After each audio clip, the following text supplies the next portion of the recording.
before we'll take questions. You know, I cannot be disappointed with our effort. I obviously, if you take our,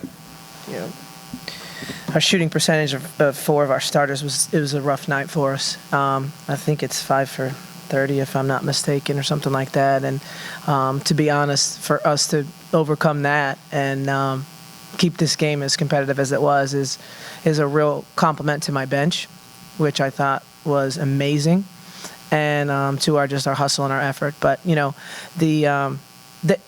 right when I saw the brackets, I know that this team is usually better than their seed, and they will not be intimidated or wilt or anything like that. I knew that immediately. And then, coming out here, we tried to get out here as early as we could to make sure we were fresh. But the start of that second half was just a real flat performance for us. And credit them. They were a lot sharper. They had more bounce in their step. And we just literally, I think halftime just kind of reminded us that we were tired maybe and we needed to pick it up. So that we did respond. And so the effort was there. And I have one senior, but she is the only person from the University of Miami, female, to go to 4 NCAAs. She is so special to me, Michelle Woods, and so I'm going to miss her like I can't even tell you. But she's just heart and soul and the most unselfish kid. And that's the only female ever to go to 4 NCAAs. So we're losing a lot there, but we're only losing 1. But she counts for about 5. Otherwise, I think we'll learn from this and be a heck of a lot better given the next opportunity that we get. Questions? Thank you. Mic over here. They're bringing the mic over now.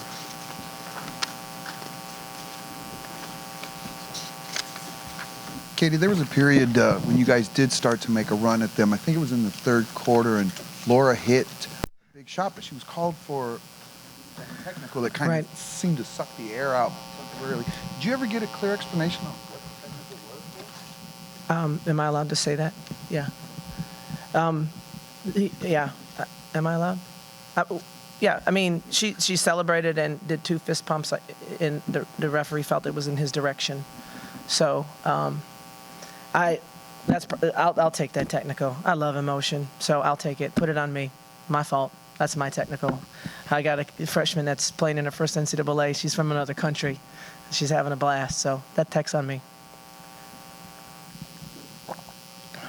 I think she was pretty dramatic about it, so I'm not going to complain about it.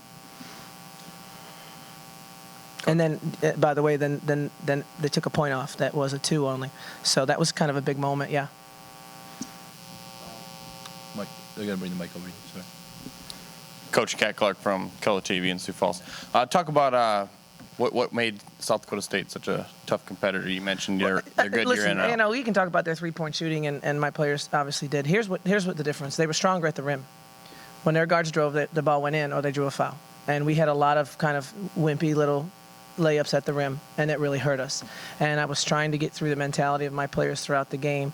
The pull-ups were there, and it was just a little bit of immaturity. And I thought their upper body and they did a great job. So they're not just the team that stretches the floor and shoots the 3. They did a great job of downhill attacks, limited their dribbles, and finished or drew contact with a foul. Did a great job. Right over here. Mick, your Argus leader. Was there anything they did once you got them on the court? Were they any different team than what you saw in film? No. They really weren't.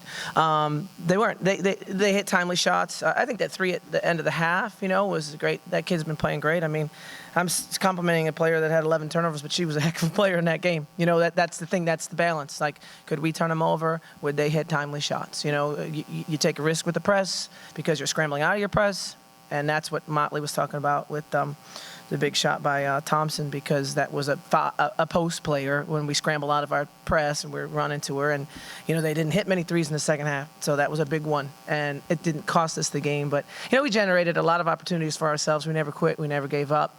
And I obviously, like I said, I thought we gave great effort. But you can't have that. I think it's a 14-1 run from that 3-pointer that she hit at halftime to us with the lead coming out of halftime, feeling a little bit down, which is crazy. And then that, I think, 11-1 run to start the second, and the fact that we recovered from that and had chances to win. I mean, we had open threes too, and we had a couple layups there that I think when the game was 3 points or 2 points, I was trying to look.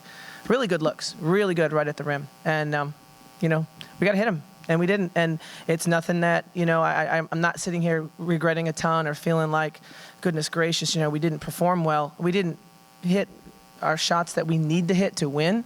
But dang, I mean, if you watch that game, you got to love my team, you got to love their team, period. Now you got to love both teams and both coaches. And just love that the start of that game was so high level and just two contrasting styles. And, they did what they needed to do. Go ahead, Brian in the back. David Brown, Midco Sports in Sioux Falls, South Dakota. Back here. Yep. I know there's only so much you can do and so often you can use it, but considering your player said you ran out of time, was there consideration to doing the press a little more often in the first half in hindsight? I mean, I loved our first half. I mean, we really basically had a 5-point lead, and then they hit that 3 at the buzzer. So, I loved our first half. I thought we played I think we had 39 points at half. So the problem was the start of the second half. You can't press if you're not hitting a bucket. So we couldn't set our pressure because we only scored 9 points in that third quarter. Therefore, we didn't have as many opportunities as we needed to respond. Bench production today, because normally your team, especially recently, was getting a lot of production from your starters, and today your bench had more than half, if not like 60% of your points. Yeah, it was odd for me, but I felt like I went with the I was surprised. Like I had to go to Kiki and Mace early and Laura, and I just thought that they were fantastic. I can't even tell you, those two freshmen from the Netherlands, like, come on now, that was unbelievable. They were fantastic in a big moment, in big roles. And so I just kept them in, and I thought Kiki Harris was phenomenal. I mean, what a great job. And then I put Kayla Prather in to do her job, and she did her job. So, you got to ride what got you here. So I'm going to ride Motley, and I'm going to ride Jessica Thomas. And I told the team the game plan would be exactly the same. You two got us here, and you're going to get volume shots, and nothing's going to change. But the good news is that our 6, 7, 8, 9 players played out of their minds.